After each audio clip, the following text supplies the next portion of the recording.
In St. John the Baptist Parish, where plantations are not hard to find, there's some hidden history in the village of Wallace. The community of Wallace was established by, in addition to having the land that was here, but when it became a village, it was mainly founded by enslaved, self-emancipated enslaved who escaped the plantations to join the Union Army encampment. At the tiny Fifolet Cafe, Joe Banner is on a mission to preserve Wallace's history, including the history of one man. All the universities in the state, but all over the country, should be talking about this person because he established such an important educational opportunity for so many black people who did not have any.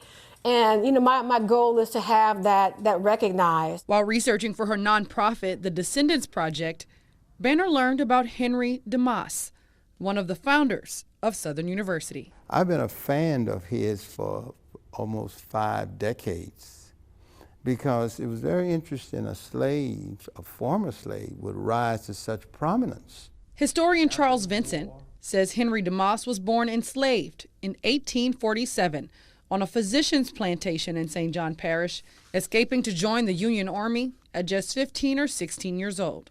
Constable, he would be a police juror, and he would serve as a state representative for about 8 years, and after that he would serve as a state senator for right at 20 years. As public education got its first boost during Reconstruction, DeMoss, along with former Governor P.B.S. Pinchback and others, found funding to establish Southern University in New Orleans. Southern University came out of the Constitutional Convention of 1879.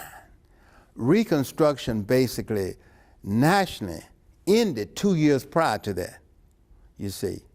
And they was trying to tussle or wrestle something that could go forward, you see. They could see what was coming. They were smart enough to see what was coming, and they were exactly right. After Reconstruction, black politicians quickly began losing their prominence, and Jim Crow violence was rampant.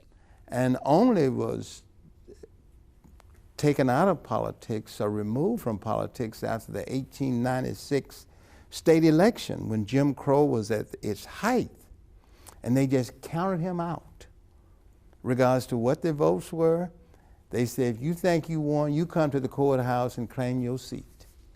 And violence was all over the place. Since reopening in Scotlandville in 1914, Southern University has become the nation's only HBCU system. After he died in April 1900, DeMoss was buried in St. John the Baptist Parish.